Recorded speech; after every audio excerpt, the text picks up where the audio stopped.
ಪತ್ರಕರ್ತರ ಭವನದಲ್ಲಿ ಇಂದು ನಡೆದ ಸುದ್ದಿಗೋಷ್ಠಿಯಲ್ಲಿ ಮಾತನಾಡಿದ ನಿವೃತ್ತಿ ನೌಕರರ ವೇದಿಕೆ ರಾಜ್ಯ ಸಂಸ್ಥಾಪಕ ಸಂಚಾಲಕ ಡಾಕ್ಟರ್ ಆರ್ ನಾರಾಯಣಸ್ವಾಮಿ, ಜುಲೈ 22ರಿಂದ ಜುಲೈ 24ರ ಅವಧಿಯಲ್ಲಿ ನಿವೃತ್ತರಾದ ಸುಮಾರು 26,600 ಮಂದಿ ಎಲ್ಲಾ ಇಲಾಖೆಗಳ ನಿವೃತ್ತ ನೌಕರರಿಗೆ ಆರ್ಥಿಕ ನಷ್ಟವಾಗಿದೆ. ಡಿಸಿಆರ್ಜಿಎಂ ಕಮ್ಯುಟೇಷನ್ ಮತ್ತು ಗಳಿಕೆ ರಜೆಯಲ್ಲಿ ಅನ್ಯಾಯವಾಗಿದೆ. ಜುಲೈ 24 ಮತ್ತು ಆಗಸ್ಟ್ 24ರಲ್ಲಿ ನಿವೃತ್ತಿಯಾದ ನೌಕರರಿಗೆ 13 ಲಕ್ಷದಿಂದ 20 ಲಕ್ಷದವರೆಗೆ ವ್ಯತ್ಯಾಸವಿದೆ. 2024 ಜೂನ್ ಅಂತ್ಯಕ್ಕೆ 7ನೇ ವೇತನ ಆಯೋಗ ಜಾರಿಯಾಗಬೇಕಾಗಿತ್ತು.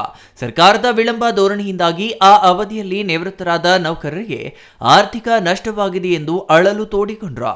ಈ ಬಗ್ಗೆ ನಿವೃತ್ತ ನೌಕರರು ಕಳೆದ ಸೆಪ್ಟೆಂಬರ್ 18ರಂದು ಪ್ರತಿಭಟನೆ ಮಾಡಿದ್ರ.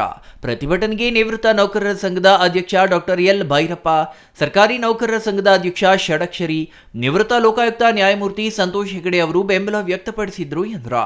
ಕರ್ನಾಟಕ ನಿವೃತ್ತಿ ನೌಕರರ ವೇದಿಕೆ ಜಿಲ್ಲಾ ಪ್ರಧಾನ ಸಂಚಾಲಕ ಐವಿ ಕೃಷ್ಣಾರೆಡ್ಡಿ ಮಾತನಾಡಿ, 17 ಸಲ ಮುಖ್ಯಮಂತ್ರಿಗಳನ್ನ ಭೇಟಿ ಮಾಡಿ ಮನವಿ ಸಲ್ಲಿಸಿದ್ರು. ಮುಖ್ಯಮಂತ್ರಿಗಳು ನೀರಸ ಪ್ರತಿಕ್ರಿಯೆ ವ್ಯಕ್ತಪಡಿಸುತ್ತಿದ್ದಾರೆ. ಇದರಿಂದ 26,000 ನಿವೃತ್ತ ನೌಕರರಿಗೆ ಅನ್ಯಾಯವಾಗುತ್ತಿದೆ ಎಂದರು.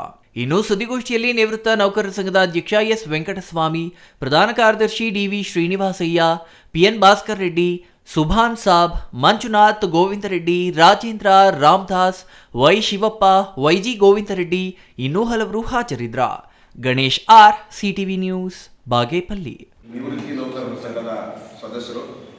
ಆದರೆ 1/7/2022ರಿಂದ 31/7/2024ವರೆಗೆ ನಮ್ಮ ರಾಜ್ಯದಲ್ಲಿ 26,463 ಜನ ನಿವೃತ್ತಿ ಹೊಂದಿದ್ವಿ.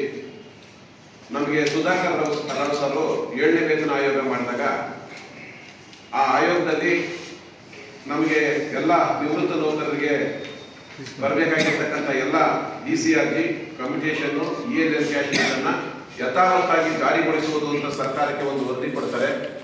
ಆದರೆ 22/7/2024ರಂದು ಕರ್ನಾಟಕ ಸರ್ಕಾರ ಈ 26,463 ಜನ ನಿವೃತ್ತ ನೌಕರರಿಗೆ ಹೊಟ್ಟೆ ಮೇಲೆ ಬರೆ ಎಳಿತಾರೆ. ಏನಂತಂದ್ರೆ DCRG ಕಮ್ಯುಟೇಷನ್ನು ELL ಕ್ಯಾಶ್ಮೆಂಟು 6ನೇ ವೇತನ ಆಯೋಗದ ಪ್ರಾರಂಭ ಪ್ರಕಾರ ಬಿಡುಗಡೆ ಮಾಡಲಿಕ್ಕೆ ನಮ್ಮ ಮುಖ್ಯಮಂತ್ರಿಗಳು ಒಂದು ಆದೇಶ ಮಾಡ್ತಾರೆ. ಕಟ್ ಆಫ್ ಡೇಟ್ ಅನ್ನು ಕೊಟ್ಬಿಟ್ಟು 1/8/2024ರಿಂದ ಅಂತ ಜಾರಿ ಮಾಡಿಬಿಡ್ತಾರೆ. 25 ತಿಂಗಳ ಕಾಲ ನಾವು ಸರ್ಕಾರದಲ್ಲಿ A group, B group, C group, D group ನೌಕರರು ಏನು 26,463 ಮಂದಿ ಇದ್ವಿ.